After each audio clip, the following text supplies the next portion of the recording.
Assalamualaikum warahmatullahi wabarakatuh. Perkenalkan, nama saya Afriana Puspitasari. Saya berasal dari Kabupaten Bojonegoro. Saya adalah mahasiswa program studi sosiologi semester 5 di Universitas Trunojoyo Madura. Pada kesempatan kali ini saya akan membahas mengenai jenis-jenis kekerasan seksual. Sebelum membahas mengenai jenis-jenis kekerasan seksual, saya akan membahas definisi dari kekerasan seksual itu sendiri. Kekerasan seksual merupakan setiap perbuatan menghina, melecehkan, dan menyerang tubuh atau fungsi reproduksi seseorang karena ketimpangan hubungan kuasa atau gender yang berakibat atau mengakibatkan penderitaan psikis dan fisik yang mengganggu kesehatan reproduksi seseorang dan kehilangan kesempatan belajar dengan optimal dan aman.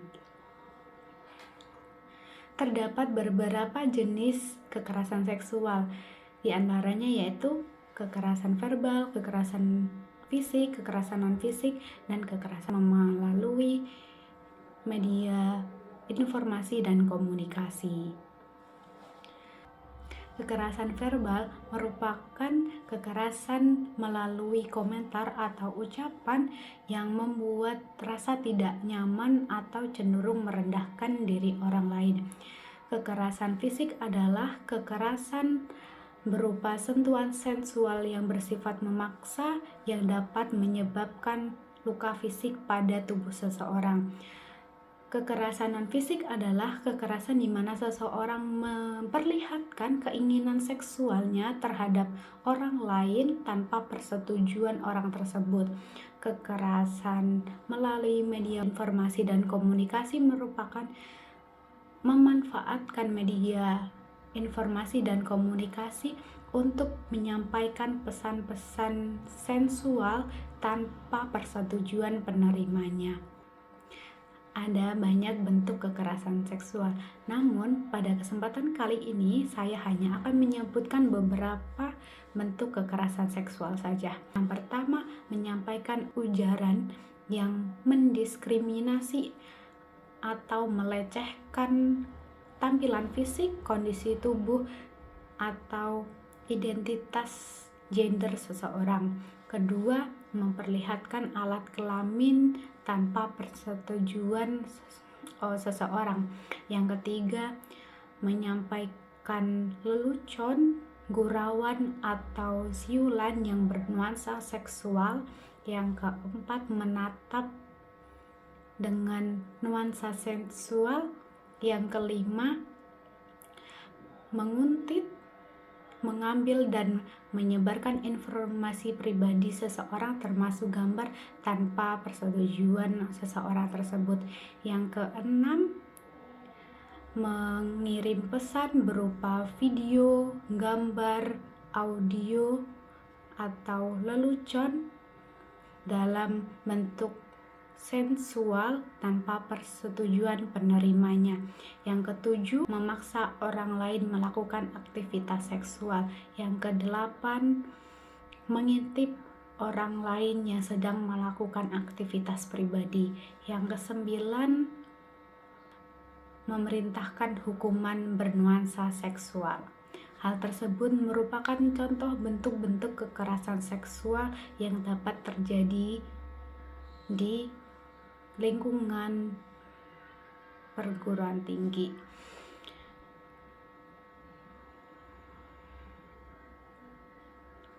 Dari banyaknya bentuk kekerasan seksual yang sudah saya sebutkan tadi, tentu kita sudah familiar dengan beberapa hal tersebut. Terdapat contoh kasus kekerasan seksual yang terjadi di salah satu perguruan tinggi di Indonesia. Menjelang akhir tahun 2023 sempat ramai kasus kekerasan seksual yang menimpa salah satu mahasiswa di Universitas Negeri Surabaya, yang dimana Ketua Badan Eksekutif Mahasiswa Fakultas Bahasa dan Seni Universitas Negeri Surabaya menjadi korban kekerasan seksual dari mahasiswa teknik Universitas Negeri Surabaya. Pada kejadian tersebut, korban sedang mengawasi jalannya ospek mahasiswa baru bersama rekan-rekannya, dan tiba-tiba datang segerombol mahasiswa menyapa mereka kecuali korban, dan pelaku ini menghadapkan tubuhnya ke arah lapangan dan menyentuhkan seluruh tubuhnya terhadap korban. Korban mencoba untuk melawan namun tidak dapat karena kalah tenaga.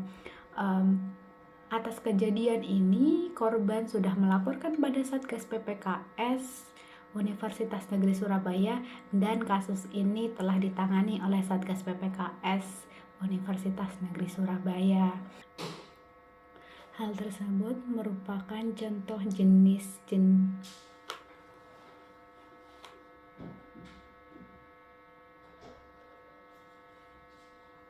apa yang saya jelaskan tadi merupakan jenis-jenis dari kekerasan seksual beserta bentuk dan contoh konkret yang dapat kita ketahui di lingkungan perguruan tinggi. Berdasarkan contoh yang saya berikan pula, dapat kita ketahui bahwa kekerasan seksual menjadi sebuah permasalahan yang masih belum terselesaikan di perguruan tinggi.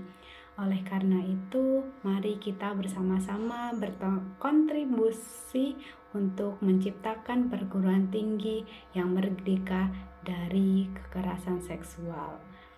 Mungkin itu saja yang dapat bisa saya sampaikan. Kurang lebihnya mohon maaf. Wassalamualaikum warahmatullahi wabarakatuh. Dari kasus tersebut, kita tahu bahwa di perguruan tinggi sendiri masih banyak terjadi pelecehan seksual. Kekerasan seksual selalu menjadi permasalahan yang sulit untuk dituntaskan. Oleh karena itu, mari kita dukung program PPKS ini untuk menciptakan kampus merdeka dari kekerasan seksual. Mungkin itu saja yang dapat saya sampaikan. Kurang lebihnya mohon maaf. Wassalamualaikum warahmatullahi wabarakatuh.